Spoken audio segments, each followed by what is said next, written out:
Hey guys, Marvin and Kid here coming to you again. How's everybody doing? Welcome back to another edition of my comic review. First and foremost, I would like to, since I hope he gets this, but today I have a shout out for a couple of people. But once again, I'm here with my badunkadunk. Shout out to Mark. Here for a comic review. But first and foremost, I would like to wish my friend, my good friend, Blue Goblin, happy birthday. Today is his birthday.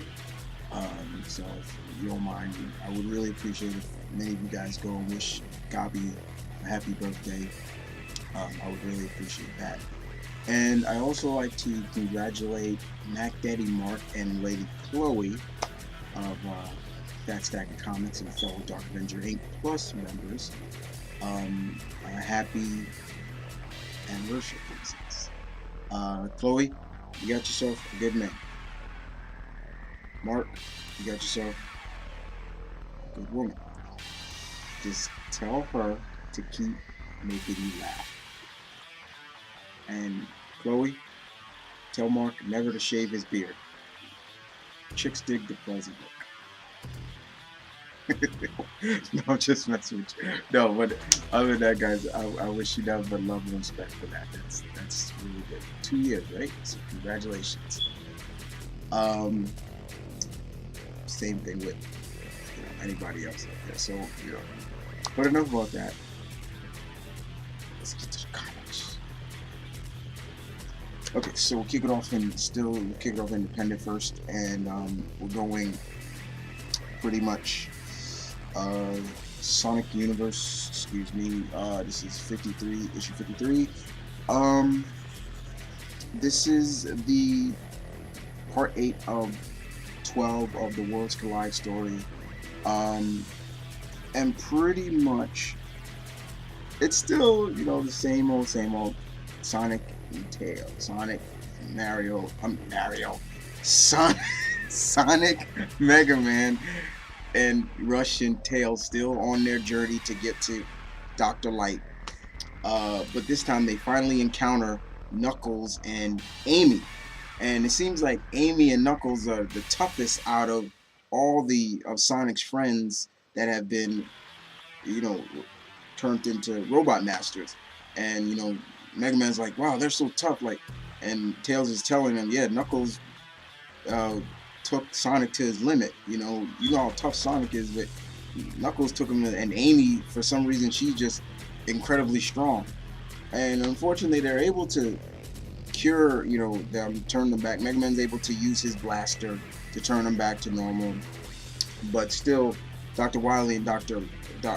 Robotnik are still, or Eggman, whichever one you prefer, is basically still like, we don't need them, we got the Chaos Emeralds, let's use them and everything like that.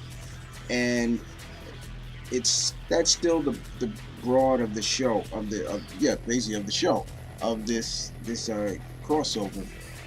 And it makes you really wonder, like, what is coming, in a sense. And there are some things that get major effect, because at the end of the issue, what is his name again? I'm forgetting his name. Dang it. Oh God. Duo. He comes and says darkness is coming when he's talking to Roll and people like that, and Auto. But this never happens, really. They don't fight the Chaos Devil or anything like that. It's still good. It's just really fun. It's just been a fun series all over. So yeah, I'm sorry about that, Mario. Sorry. So we move on to an independent book that I was really interested in. I was hearing a lot of people hearing some talk about it, and even to the point where I was hearing Scott Schneider even talk about it. He's like, this is a book you ought to pick up. It's by Black Mass Comics. And it's something I'm really into myself, something I'm really against. and it's called the Liberator. Liberator. This is issue 1. It was written and created by Matt Miner, and the artwork is done by Javier Sanchez Aranda also. So Black Mass Studios does this. Basically what this is a story of two individuals who pretty much are against animal cruelty.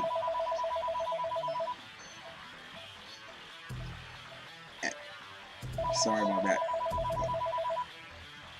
Animal cruelty,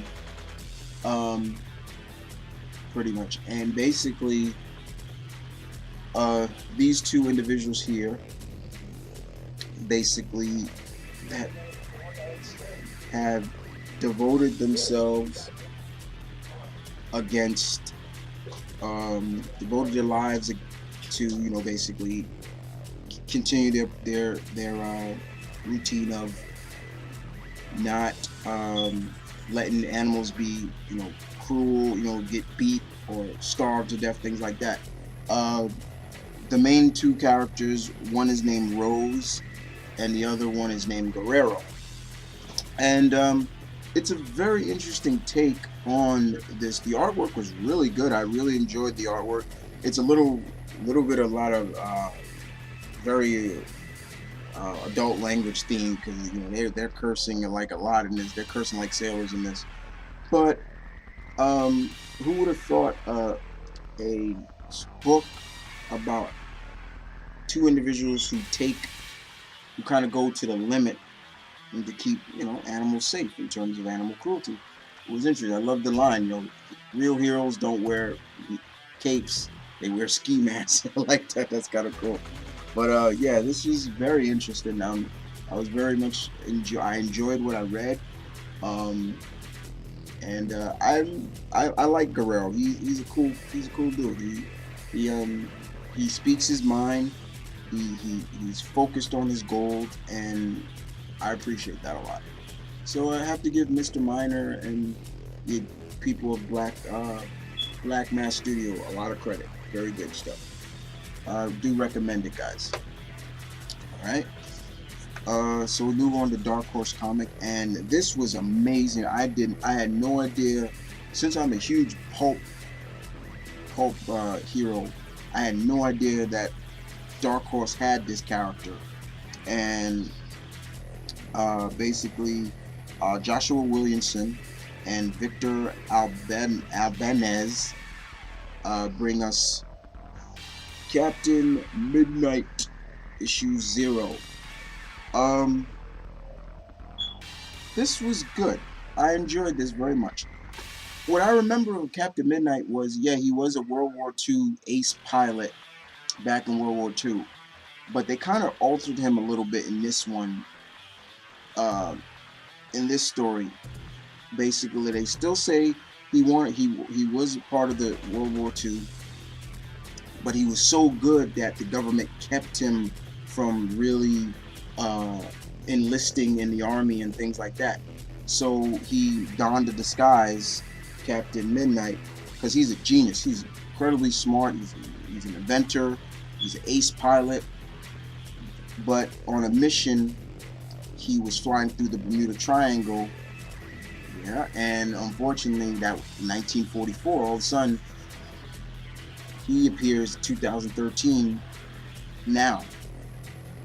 And the government is, you know, questioning about, you know, you can't be who you say you are, you know, Captain Midnight disappeared, you know, there's all these rumors about it, and so it gets really in depth to the point the government wants to know, and so he's kind of wanted by the government. And, you know, it's really funny for him walking around like on aircraft carriers and stuff and just looking at some of the planes, and he's like, you guys are still using this stuff. You know, and he's the one that designed most of the aircraft tech that is used today. So it's actually kind of funny that he's like, Jesus, I thought this is the future. It's really funny. But yeah, he can fly. Like, he's got like these wings that come out when he's flying. it's really good. I really enjoyed what I saw from this and read from this. Captain Midnight Zero. I can't wait till this series begins. But another good hit from Dark Horse, another pulp character that I have followed. You know, comes now. So we're going to Image, and we're talking about Mara. Brian Woods did an excellent job with this miniseries. I thought it was really good. I liked Ming Doyle's artwork. So basically, the concept of this is now Mara now fully is aware, of her abilities, and she knows that she's nearly invulnerable, but she feels that she's alone in the world. She's alone now. The government that wanted her has killed her brother, the only family she's had, so she does not care anymore. It's like, now, okay, I'm going to show you all the pain that you've done me wrong. And the ending really is just like, whoa, just like, I can't believe she's gonna do that. She uses her powers, and she's just she goes to basically a missile silo, basically, as you can see here. I'll show it to you. She goes to a missile silo, and she pulls the missiles out with her powers, as you can see here, and she basically like contacts the whole world telepathically, and basically says, she goes on to say, today my brother Mark Prince was killed by military interrogators.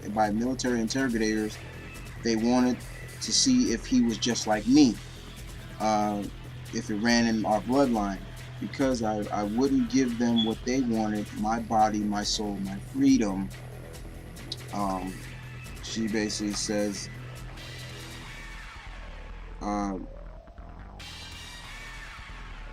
she goes on to talk about her brother some more, and then she says, there's one thing left, and I'm offering it up freely.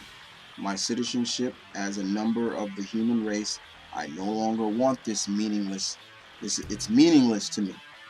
The thing is, despite everything that happened to me, one thing's been constant.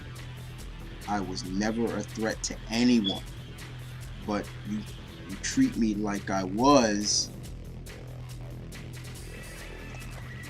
And she basically has all the missiles ready to bombard. Shame on you all, basically. And it's like, and they're just coming down. So it's like, she just doesn't care anymore. So that, it ends just like that. And it's just like, it's the woods. Like, whoa, like, are we gonna, what happens now? Is that just it? You know, because of, the loss of her brother, it was just, she just didn't care anymore. But other than that, I did enjoy more. I do recommend this miniseries if you want to find it. I'm sure they'll probably still have it, but I know they'll probably come out with the trade later on. But Brian Wood did a very good job, so I give him a lot of props. And Ming Doyle artwork was very good in my opinion. Move on to Valiant Bloodshot #2. Dwayne Szynski still does a fantastic job on this title, and Barry Kitson is doing the artwork. Alright, now the one thing about Bloodshot is he can take a whole lot of damage and heal from it. The blood, the nanites in his body miraculously heal him, but if he's low on proteins and everything like that, they will work a little bit slower because he needs to eat. He has to eat to keep the nanites at full power.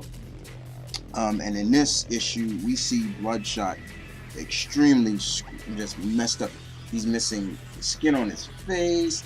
He gets attacked by one of the doctors that he once was that used to program him with missions that worked under Project Rising Sun, and he's still with the the Harbinger kids, these kids who have like the abilities and things like that, and he's trying to get them to Las Vegas.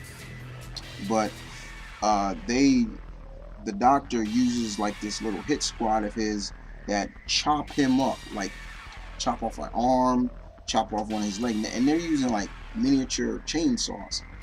And I'll show you what he looked like. He kind of looked like the Red Skull, but yeah, that's his face all messed up. And the kids help him out because they've come to trust him, and he's able to, you know, get the proteins he needs, because he, in the next locket there's a bunch of cows, so he's like, here girl, come here. And then he just, at the end you see him fully basically fully back to normal. Yeah, back to normal. And he's like, okay, let's go. So it's been fun. I know the title's gonna change about issue number 14, because he's gonna get like a team that's gonna back him up called the Hardcore. So it's gonna be Bloodshot and the Hardcore. But I've been loving what they've been doing in Bloodshot. Bloodshot is a title that I remember reading when Valiant first came out. So, but it's been fun. All right, move on to DC, and we're going to Batwoman number 21. James Wynn III, Blackman, and Fancevilla. I've seen his artwork before. You know, this story pretty much is revolved around Waylon Jones, Killer Croc, and he basically finds. Now you gotta remember, for those who don't know, Croc is not a gator man, really. He's actually human. He has a skin condition that, you know, basically makes him look like he's, you know, he looks like reptilian. I'm forgetting the name of the condition, but it's actually real. It's not fake. But he's basically turned against that, you know. And we kind of see that in the story, like him getting whipped by his father and chased out and things like that. But it really focuses on kind of the aftermath of his deal with Medusa and all that, when Batwoman and Wonder Woman teamed up. And pretty much from there we have Croc meets a society, and one of them is a female who seems to be just like him, and he falls head over heels in love with him. And just like how Gabi said with her, and just like how Gabi said, yeah, Croc is a virgin. When he's talking to us, he's like, yeah, I've never touched a woman before. And it's like, okay, wow, okay. And he loves her. And they're saying, okay, they need a leader, and they think it's him. So they're like, okay, you have to kill the Batwoman. And they talk about, you know, Maggie, you know, Katie's lover and fiance, and you can wheel her out, use her to bring the Batwoman out. And it gets really nitty gritty from there. Without spoiling too much, I'm not gonna spoil what happens to Croc or how it ends, but it was good. I did enjoy what I saw. I'm still want to know where the storyline is going with the Kane family trying to help, you know, get help with Batman and stuff. So that's going to be pretty interesting as well. But yeah, I enjoyed it very much. I do recommend Batman, guys. All right. Now we saw my mentor toss this book. One thing I love about him is he's brutally honest. If he doesn't like something, he doesn't like it, and I'll be brutally honest too. If I don't like it, I don't like it either. But since I am reading Talon, I was able to follow this really carefully, and it's all about Talon, Calvin Rose here, trying to get to Strix because the Court of Owls killed him. Well, Bane killed him, broke his neck. Court of Owls brought him back to life and made him back to, you know, being a Talon again. And they have some of the two people that he loved, and they're using them against him. So, you know, if you don't do what we tell you, we'll kill them. And their order was to kill Strix, basically. And that's pretty much the base of it. Diana is still pissed off about Starling turning on her, and Talon, Condor finally reveals himself to Dinah, and he goes on a detail about, how, he needs to be next to her, and they kiss, and I'm like, whoa, okay, that's going a little too fast with that. I mean, Dinah's still married technically, but she thinks her husband is dead, but unfortunately, he's not. But it was really interesting, but the ending really, this story will continue in the next issue of Talon, #9, where Strix will help Calvin Rose get the people that he loves back, because he couldn't kill, he was going to kill her, and then he stopped. He was like, I can't do it, I'm sorry. And then, he was calling out to the people that he loved, and, Strix, since she can't talk, she writes everything down, and she said, she wrote who, and he was like, 2 people that I love, and she knows that, so she's like, I'm gonna go help you. So, but that's the reason why I liked it, because I'm following Talon. But I do feel that basically rushing Dinah into another relationship, especially with our own teammate, is like, really, that's right. Alright. And we move on to New Guardians number Green Lantern New Guardians 21. This is the new creative team. Justin Jordan, who writes Shadow Man, does a good job on that. Brad Walker and Andrew Hennessy. I can go for a little Hennessy right now. Strong stuff. No, I'm just messing with that. Basically, the New Guardians. The New Guardians. They're trying to be different from their predecessors, correct? Correct. And they need to understand the universe a little bit better. However, they need a guide. So they ask Kyle. And Kyle says, hell no. I'm not babysitting you guys, and things like that. And Hal comes and says, please do it. And, they have a little adventure fighting these space sharks things or something like that. And, Cal goes on the reason why he's not going to do it. And he doesn't trust these Guardians. He doesn't trust them. And Kyle is just like, all right, I'll do it. He packs up all his stuff in his apartment in New York. He's talking to Carol, and there's a good conversation between him and Carol Ferris, especially about the relationship between her and Hal and things like that.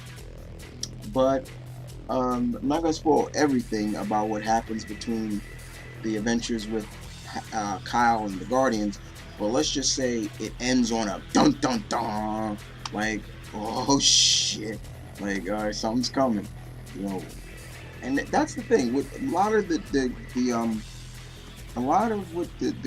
new creative teams with the Lanterns books. New big threats are coming, and yeah, it is a threat, but yes, big things are coming.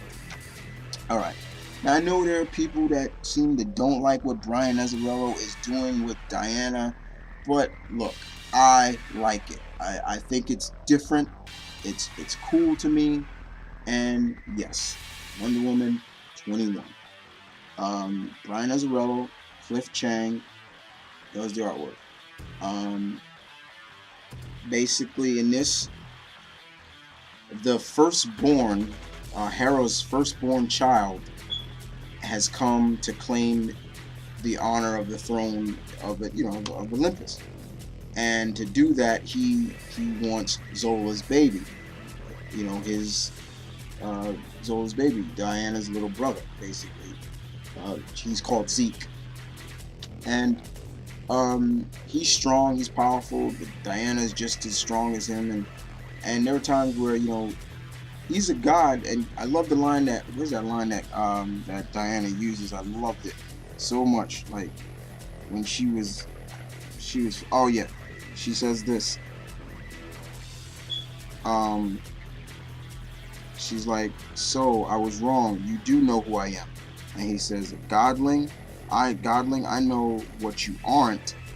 And basically saying you're not a god like me. And so I love this line in Wonder Woman. Diana says, and you think that's some sort of scary advantage, this is who I am. She just slams the dude. Is crazy. And you know, her and her brother Lennox, another child of Zeus, are, you know, or yeah, believe, yeah, are handling him for a while until Orion comes back into the fray. And then we kind of get a simple of this is what Orion has came to Earth for. The firstborn. I don't recall they even called him by name, but they just said the firstborn. He slaps Hera in the face like, you know, and remember, Hera is powerless now. She's not a god anymore, and she smacks him. He smacks her, and it's just like, wow. Like, and you know, did she deserve it? I wouldn't say so, but he didn't care, and pretty much. You know, pretty much it's a race against time. You know, they're trying to get away from, you know, the firstborn, and pretty much where Orion basically opens a boom tube, and they all go inside the boom tube.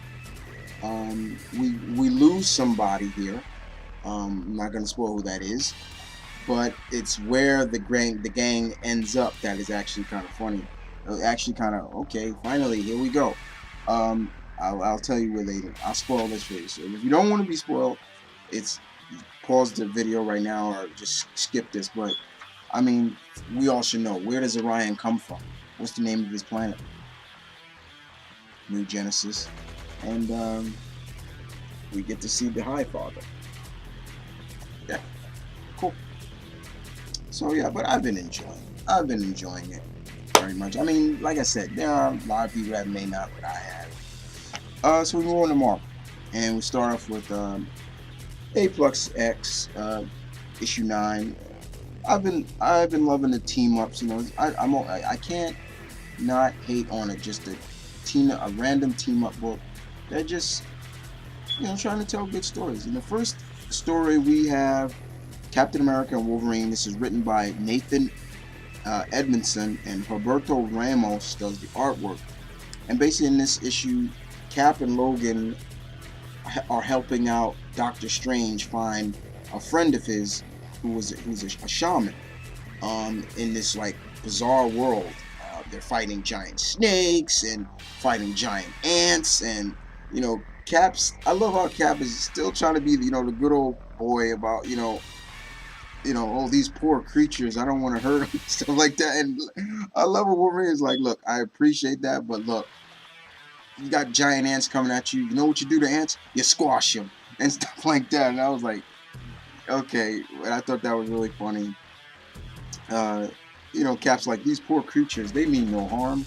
And, you know, basically, I love Wolverine. You wouldn't think twice if you stomped them under your boot, Cap. And then Cap says, point taken. Okay. All right. You know, it's kind of funny.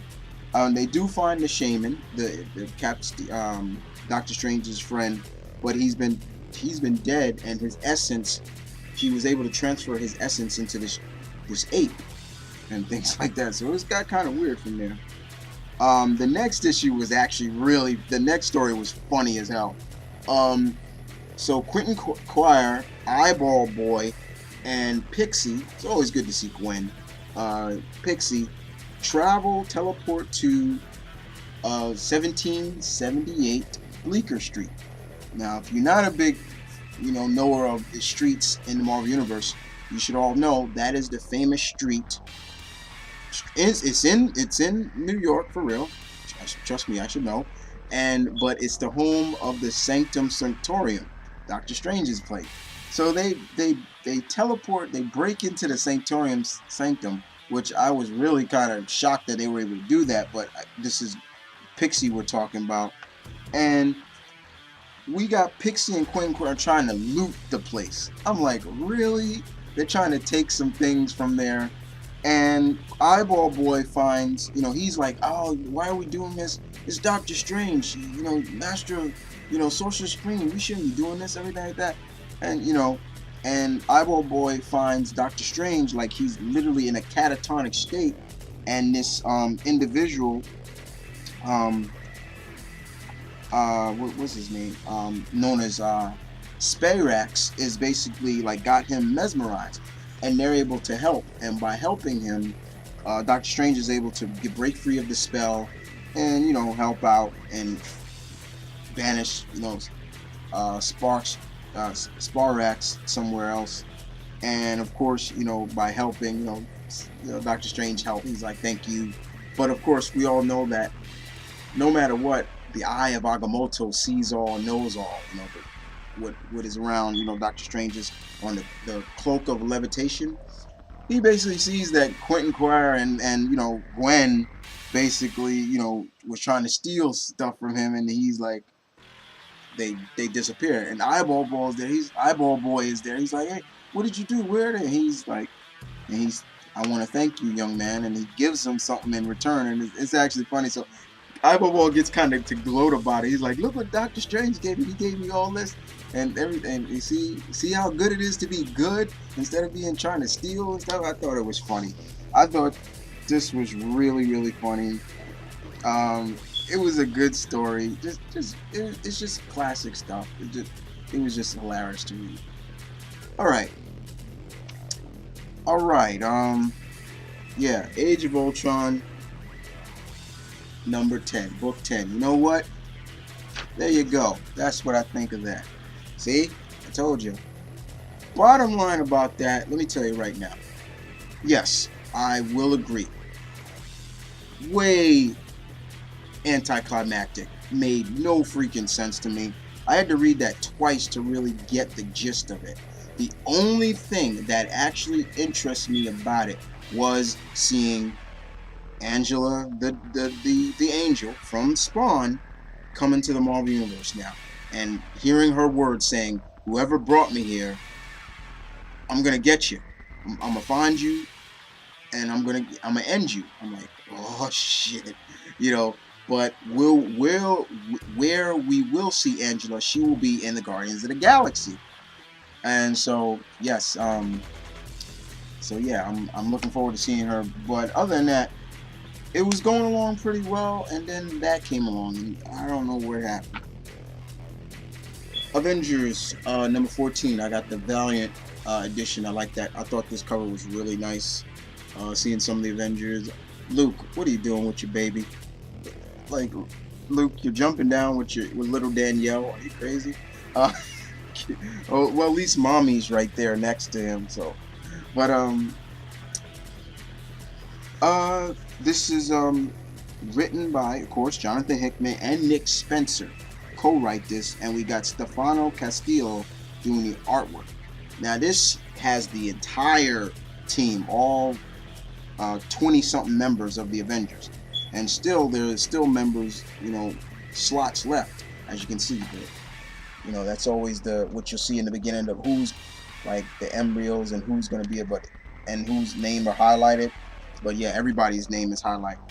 So basically, this still is continuing what happened, in previous in Avengers with Ex Nihilios, when he launched all these, these seed pods to Earth, and they became self-aware and self-subsistence, and they were planted, like one in Brazil, there's one in Plemp, Australia, there was one in the Savage Land, and that's pretty much the gist of it. This is a prologue to Infinity, and pretty much all hell is breaking loose all over the world, in a sense, and the Avengers are doing what they can to prevent that.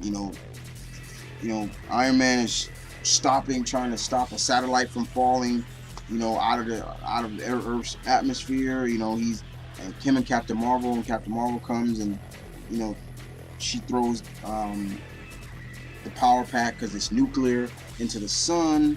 You got Smasher. You have Smasher. You have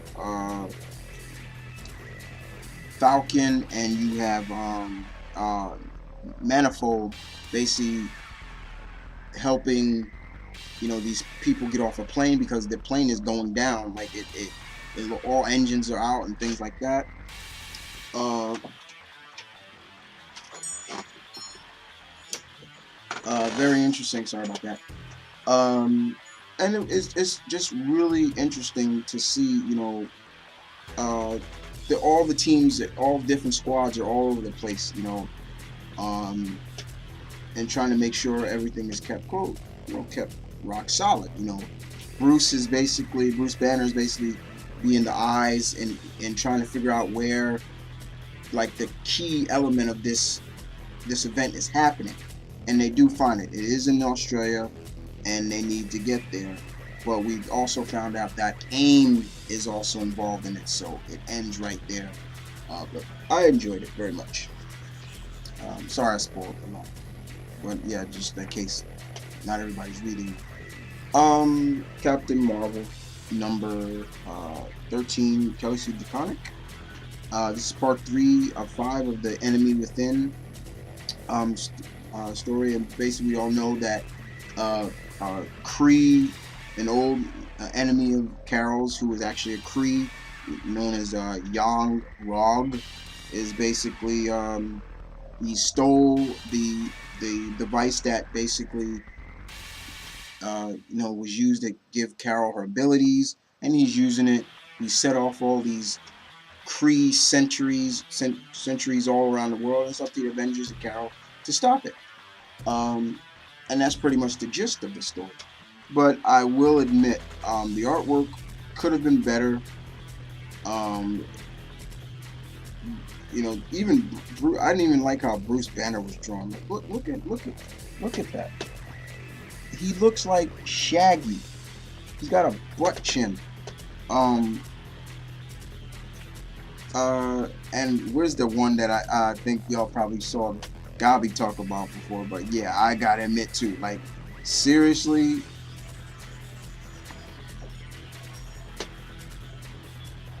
Yeah, seriously.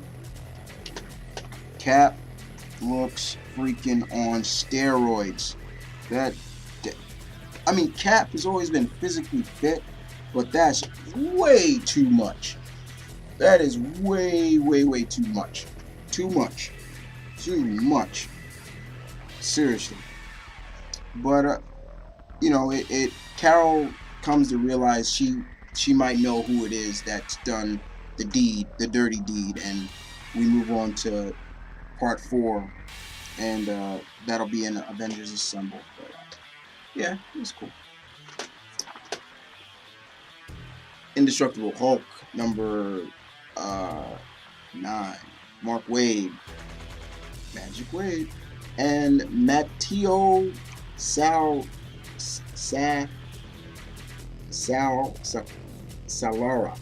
I'm probably butchered the name. I'm sorry, but the artwork was really good.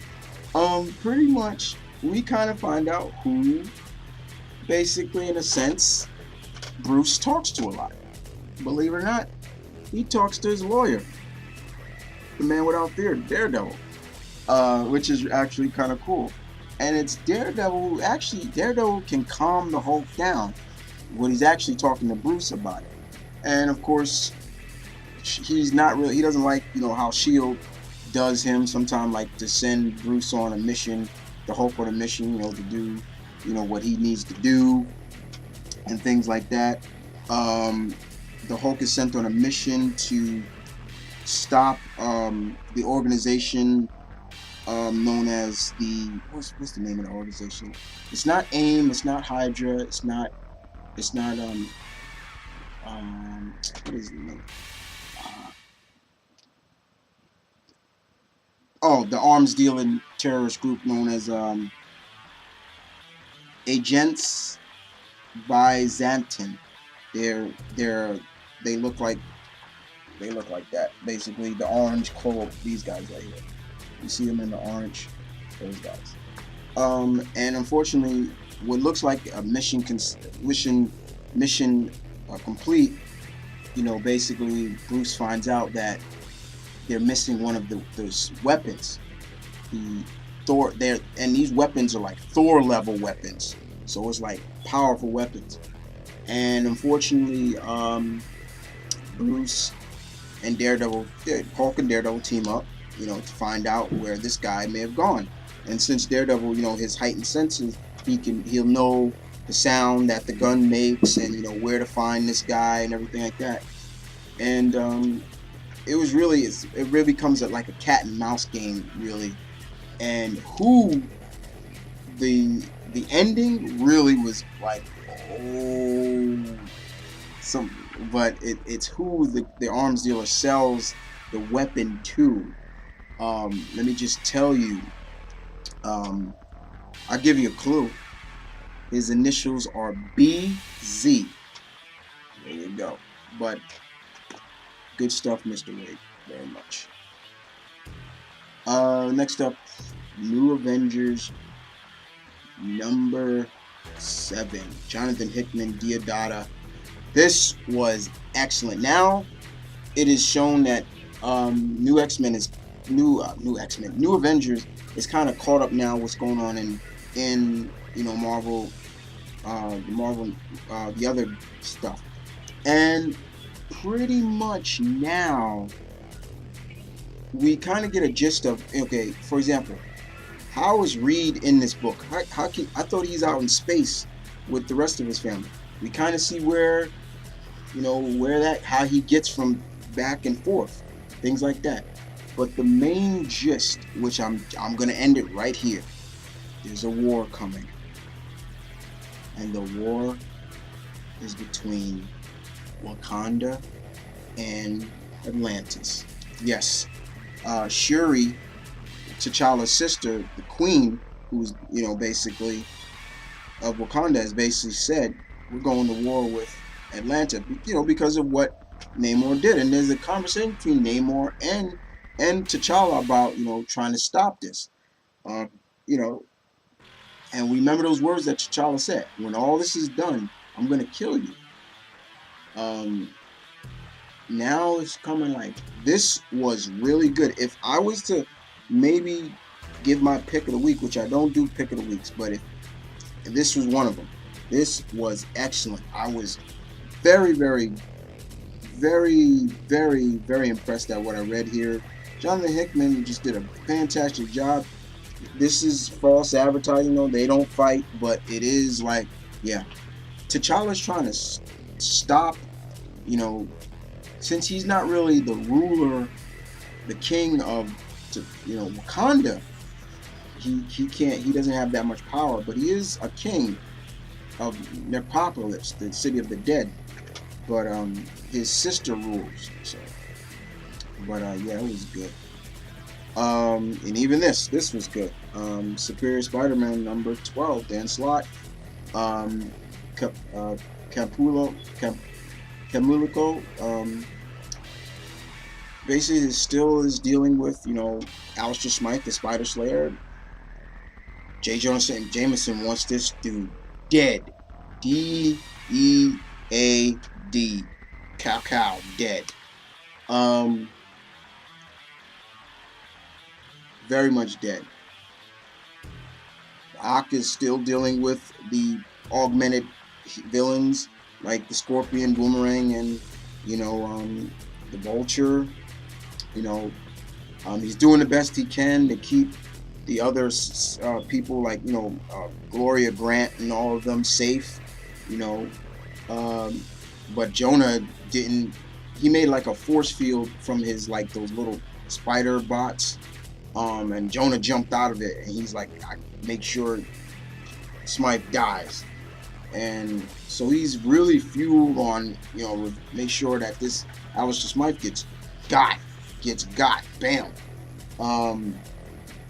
And so it's a race against time, in a sense.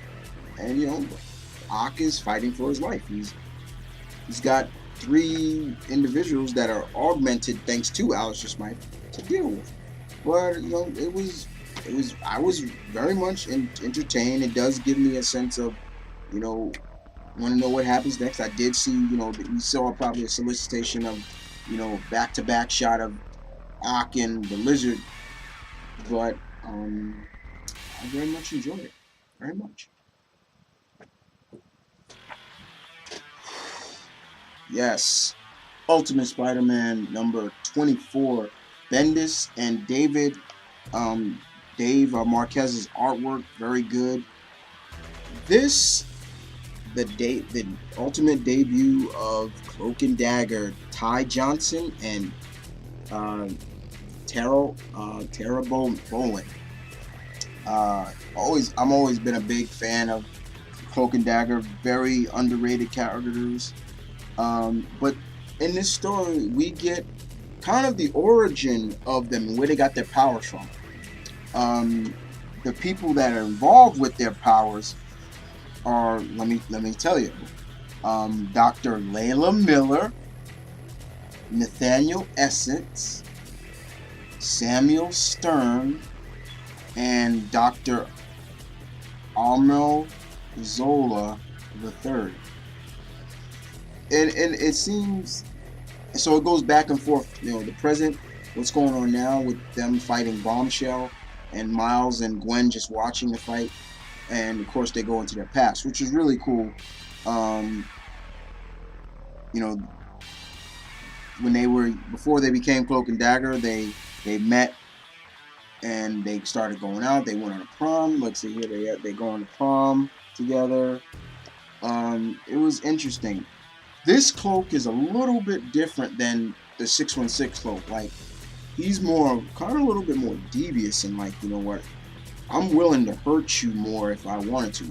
I'll send you into the Dark Force more, like, because that's what his powers are, the Dark Force. Well, in the 616 universe, their powers have been, switched now. Cloak has the Dark Force powers, while Cloak has the light powers that Dagger once had, and Dagger has the Dark Force powers now. So their powers been switched. But it was really interesting. I really enjoyed it. And you got basically Gwen and Miles watching this, and Gwen is basically, okay, it's time for you to suit up. I'll get your dad and things like that. And he's like, no. Basically, no, I don't do that no more. Miles just keep going saying, I don't do that no more. And, Gwen's like, what the hell are you talking about? You're Spider-Man. And he's like, not anymore. And then she smacks Miles right in the face. Like, I was like, oh. And basically, she basically says, Peter Parker died. My father died just like your mother did. You know what you do? You get up. You get up. You get up. Like, she's basically saying, your mom died, but you rise to the occasion. Don't just stay on your ass and just, you have these powers. Peter didn't do it. When somebody died, he got back up. He still got back up. But, Miles is just like, I can't do it. But it's really good storytelling.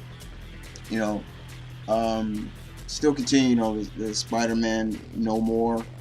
But Bendis does a very good job on this issue. Very good. I enjoyed the ultimate origin of Cloak and Dagger. It's still kind of, in a sense, they're similar to their 616 origin. Their powers are through, science or, something, things like that. Instead of, it's always been classified that they, were mutants, but they're not. But I enjoyed it very much. Really much indeed. All right. Yeah. Uncanny Avengers number 9, written under Daniel Acuna, I believe. Daniel Acuna. I do enjoy Daniel Acuna's artwork. We're starting to see some tension that's been building up for a while in the team. One of the major things in this is the fact that, Wolverine feels guilty about, some of the things that X-Force has done. From,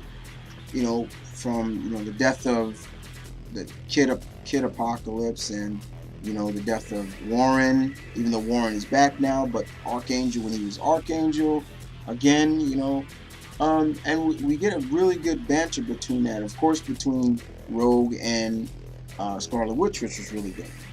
I don't mind, somebody asked me this once before and I forgot to answer it. I'm forgetting the person's name, but you asked me, how do I feel about now Wonder Man going on with this pacifistic attitude now, like he doesn't want to fight no more. He's trying to live, you know, the Gandhi way. I don't mind. I don't mind it too much, but he shows that, you know, I can hurt you even if I didn't. Especially when he comes down to help Cap, who was in Sudan. Yeah, he comes down and the people, the soldiers are shooting at him, bullets bouncing off him, and he's quoting a quote that Martin Luther King said, and he just walks up there and breaks their gun, and he's like, dang, they didn't even let me finish. Even Wolverine respects it. But once again, Mr. Remender, what are you doing with Janet? Every time I read any panel with Janet, I'm just, now it's coming to the point, I'm like, Janet, oh, would you shut up? Just shut up. She's starting to really get on my nerves now, because she's almost to the point now, it's almost as if she is quasi-racist.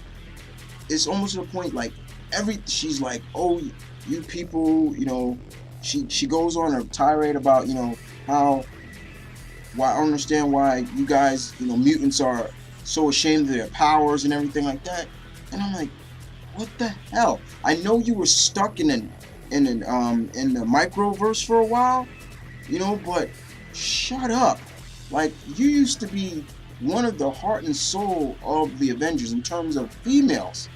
You're the first female of the Avengers, and now you're acting like a bitch sometimes. It's like, shut up. It's like, please shut up. She's going around about Wolverine killing people. It's all his fault why this is happening with the Apocalypse twins and everything like that. And Thor, I love how Thor is like, you know, he's sticking up for his teammates. He's sticking up for Wolverine. He's sticking up for Rogue. You know, he's like, look, everything, I'm partially to blame for what's going on with the Apocalypse twins too. It's my axe that they're using. And, you know, Janet's like, bull. You know, how is this guy an Avenger? He's a killer, everything like that. And then, you know, once again, I have to agree kind of with Gabi with Captain America, Cap getting all pissed off that Wolverine's killed people. It's like, somewhere down the line, Cap, you had to have took a life. You've taken a life before. I know you have. You know, for the greater good. That's Wolverine. You know, and that's the thing. But other than that, I did enjoy it. It's just, Janet is just really irritating me. It's like, every time I read something, and if it irritates me, I'm just like, oh, would you shut up, Janet. Shut up, Wasp. Just shut up. Just shut up, please. Shut up, please, because it makes no sense why she's acting this way now. You know, she should know most of these individuals by now, but she comes off as a bitch, and it's just like, god damn, shut up, just shut up. X Factor number 258, Peter David, very good writing. It's all focused on Ronnie here, Wolfsbane. Let me just tell you, excellent issue. That's all I can say. I don't really want to spoil it. Let's just say what Ronnie is doing here has a lot to do that plays up a lot in this issue. What I also will tell you is that she comes into contact with Guido, and she is, you know, like, you son of a bitch, you killed my son, and she wants to hurt him. And then there's even a point where she's like, you know what, kill me, come on, kill me, at least I'll be reunited with my son Tara. And you know, it's just like, man, you really feel for Ronnie in this. You really do. You really feel for her as much as anybody. If you're not a fan of Wolfsbane, you know, doesn't matter. A mother losing her son, that's gonna very much be anybody. You really feel for her in this. But it kind of ends on a happy note, in a sense, for her. She gets a new chance at life, in a sense. But yeah, this is still running the end of X Factor. This is 2 of 6. We have 4 more issues to go before it's over. But Peter David, I salute you, sir. Hope you're getting stronger every day, getting better. I know you're off to I hope you enjoyed yourself at the Phoenix Con. I think that's what they said. But other than that, that's all for this week, guys. I shall be back next week, God willing. Hope you guys enjoyed this episode. And once again, like I said, show some love to the people I just mentioned in the beginning. And go wish Gabi a happy birthday. I really would appreciate it, guys. It's one of my best friends, and you know, he means a lot to me. And that's, yeah, I said it. He means a lot to me. He's a good friend, and you know, it would mean the world. Just somebody just to go. You know, Chris, my running kid, said it was your birthday. I just want to wish you a happy birthday. Have a blessed day. And Jen, if you're listening, Jennifer, at least don't zap too much strength out of Gabi, if you know what I mean. Okay, but other than that, you guys take care. I'll see you guys next week, God willing. This is my running kid saying peace and love. Stay tuned, keep it real, guys. Thank you for watching, and